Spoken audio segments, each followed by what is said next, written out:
مصطفیٰ جانے رحمت پہ لاکھوں سلام، لاکھوں سلام، لاکھوں سلام۔ اور غور کریں عزیز بھائی، جب انسان سمجھتا ہے نا نعمت اللہ کی طرف سے ہے، پھر وہ جھک جاتا ہے، وہ ڈرتا ہے، پھر وہ کہتا ہے اوہو یار وہ فلانا بندہ مجھ سے زیادہ سیانا ہے، اس کے پاس اتنے پیسے نہیں ہیں، مجھے اگر اللہ نے دیے ہیں تو اس کا فضل ہے، مجھے نا کہانیاں نہیں سنانی چاہیے۔ میرے رسول پاک نا اعلیٰ اخلاق کی بات کرتے، اونچی بات کرتے۔ ایک شخص آ گیا حضور سے ملنے، بخاری میں حدیث کی اصل موجود ہے۔ عرب کے لوگ چونکہ اپنے غلاموں پر روب بڑا ڈال کے رکھتے تھے، پریشرائز کر کے رکھتے تھے۔ یہ طریقہ ہوتا تھا کہ وہ آواز نہ نکالے۔ مثلا غلام نے اگر جانور چھاؤں میں نہیں باندھا، دھوپ میں ہے تو مار پڑ جاتی تھی، کیوں نہیں باندھا؟ اور اگر اس نے کبھی باندھ دیا نا تو پھر بھی مارتے تھے، کہتے تھے تو اتنا سیانا ہو گیا، تو نے پوچھا ہی نہیں، مرضی کر دی تو نے۔ ایک مزاج ہوتا ہے پریشرائز کرنا، پریشان کرنا۔ اور آج بھی میں نے یہ انداز دیکھا ہے، پر غریبوں کے لیے، غریبوں کے لیے، امیروں کے لیے نہیں ہے۔ یعنی وہ چلو وزیر تو ایک طرف رہ گئے، پیروں کا بڑا برا حال ہے، اللہ ماشاء اللہ۔ وہ بھی مرید تگڑا ہو تو رنگ اور ہے، بندہ ماڑا ہو تو انداز اور ہے، یہ ٹھیک نہیں۔ اقبال کہتے ہیں خدا بندہ یہ تیرے سادہ دل بندے کدھر جائے، خدا بندہ یہ تیرے سادہ دل بندے کدھر جائے، درویشی بھی عیاری ہے شہنشاہی بھی عیاری، سارے عیار مکار ہو گئے۔ میرے عزیز نبی کریم صلی اللہ تعالی علیہ وسلم کی خدمت میں وہ شخص آیا اور اس نے آ کر کے نا حضور سے سلام لیا، تو اس نے صحابہ کو بھی نبی پاک کا ادب کرتے دیکھا، پر وہ سمجھ نہیں نہ سکا کہ یہ ادب ہے۔ اس پر مجبور نہیں کیا نبی پاک نے، کسی پر کوئی ایسی پابندی نہیں، اس نے ادب کرتے دیکھا۔ تو چونکہ اس نے بادشاہ دیکھے تھے، وہ ڈرنے لگ گیا اور کانپنے لگ گیا۔ حضور نے فرمایا کیوں ڈرتے ہو؟ کیونکہ وہ دور سے آیا تھا، ملک شام سے۔ تو وہ عرض کرنے لگا یا رسول اللہ صلی اللہ تعالی علیہ وسلم، میں نا مدینے کی ریاست کے سربراہ کے پاس آیا ہوں، ڈر لگتا ہے کوئی ایسی بات نہ ہو جائے، آپ ناراض ہو جائیں۔ ماڑا بندہ بیچارہ مفت کے روب میں آ جاتا ہے کئی دفعہ، اور حضور کو تو اللہ نے روب دیا ہے، سرکار کا تو اصلی روب ہے۔ یہاں تو بعض غریب مفت کے روب میں بھی آ جاتے، ڈر رہا۔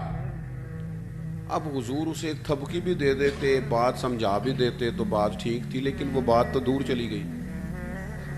پتہ ہے حضور نے کیا فرمایا؟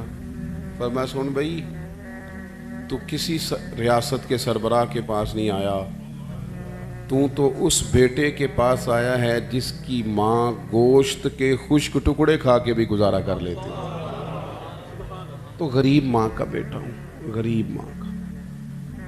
حضور نے بتلایا کہ کسی اخلاق یہ ہے کہ کسی شخص کو آپ کسی پریشر میں نہ ڈالیں، اسے پریشان نہ کریں، آپ کا وجود، آپ کی طبیعت کسی کے لیے بوجھ کا باعث نہ بنے۔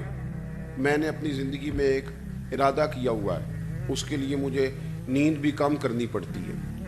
میں نے دیکھا کہ جب کسی کو بلایا جاتا تھا نا، خطیب صاحب کو، پیر صاحب کو، تو بڑے بڑے فون کرنے پڑتے تھے، کتے پہنچے ہو، کتے آ گئے ہو، باہر جانا پڑتا سی، بندے پریشان ہو جاتے تھے۔ میں نے یہ کہا ہے کہ اگر کسی نے کہا نا 2 بجے، تو وہاں 2 بجے سے 5 منٹ پہلے جانا ہے۔ سانو ٹینشن جنی مرضی ہوئے، سامنے والے نے دلانا ہوئے۔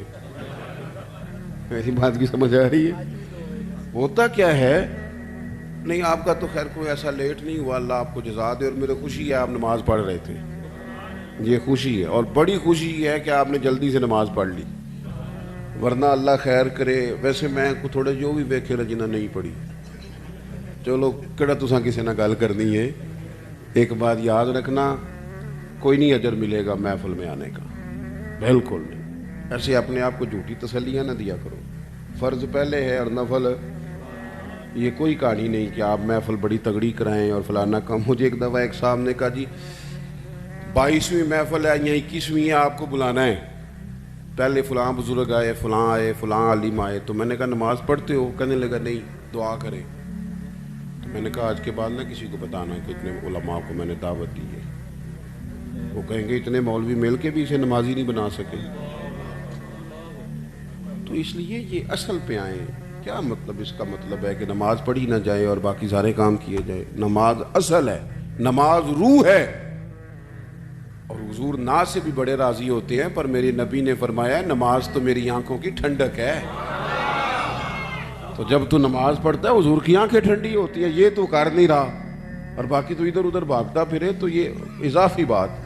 تو میرے عزیز، ایک تو حضور نے ہمیں یہ اخلاق دیا کسی کو تکلیف نہ دیں، کوشش کریں۔ ایک دفعہ نا ایک صحابی نے نبی کریم علیہ الصلوۃ والسلام سے کہا میرے گھر کھانے کے لیے آئیں۔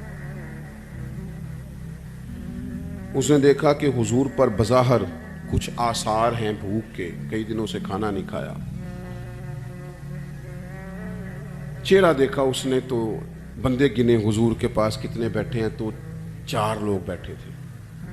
اس نے فٹافٹ گھر جا کے کہا 5 لوگوں کا کھانا پکا دیں۔ 5 لوگوں کا کھانا پک گیا۔ اب وہ حضور کو دعوت دینے آئے۔ آپ کو پتہ ہے آج کل لڑکے والوں نے جہیز مانگنا چھوڑ دیا ہے، پتہ جی کہ نہیں؟ میں تم خبر دے رہا ہوں، یاد رکھیا جی۔ وہ کہندے نے اسی جہیز نہیں لینا، بس تسی 600 منڈے جی بچے بندے دی روٹی پکا چھڑنی، 600 دی تے روٹی مینیو اسی دیاں گے۔ وہ ویکھو جی، وہ منڈے نے روز آنا ہے تے منڈے دے یاراں نے تے گھروں نہیں روٹی لبدی، کبھی نہیں کھائی۔ آپ کبھی دیکھیں بیٹی کے باپ کو، وہ کھانے والی لائنوں پہ یوں پھر رہا ہوتا ہے جیسے کوئی بندہ پاگل ہو گیا ہے، دعائیں کراتا ہے، پیر صاحب دعا کرنا اور میری عزت رہ جائے، کتے روٹی نہ تھوڑ جائے۔ ساری زندگی کے تانے بیٹی کے لیے، کیوں تکلیف دیتے ہو کسی کو؟ گھر روٹی نہیں ملتی، دعائیں کراتے پھرتے ہیں۔ دعائیں والد دیوانوں کی طرح بیچارہ وہ کناتوں کے اندر پھرتا ہے کہ یا اللہ روٹی پوری ہو جائے، غریب آدمی ہوں، بیٹی نے گھر جانا ہے، پھر ایک دیکھ ساتھ بھی بھیجنی پڑتی ہے، ساتھ بھیجو گے تو عزت رہے گی۔ اور گھر کھانا نہیں کھاتے ہم، کیوں تکلیف دیتے ہو کسی بیٹی والے؟ کیوں ہم پریشان کرتے ہیں؟ کیوں اس طرح کی آزمائشوں میں ڈالتے ہیں جس سے سامنے والا بیچارہ آزمائش میں آ جائے؟ حضرت ابو شعیب رضی اللہ تعالیٰ عنہ حضور کے ساتھ 4 لوگوں کو گن کے گئے، کھانا گھر میں پکوا کے واپس آ کے عرض کی حضور روٹی پک گئی آ جائیں۔ جب وہ واپس آئے تو ایک صحابی اور آ گئے تھے زیارت کے لیے، وہ بھی اٹھ کے ساتھ چل دیے۔ پتہ ہے حضور نے فرمایا، نبی پاک مالک ہے ہماری جانوں کے، حضور مالک ہے، مالک۔ حضور کے لیے تن من دھن ہر شے قربان تھی غلاموں کی۔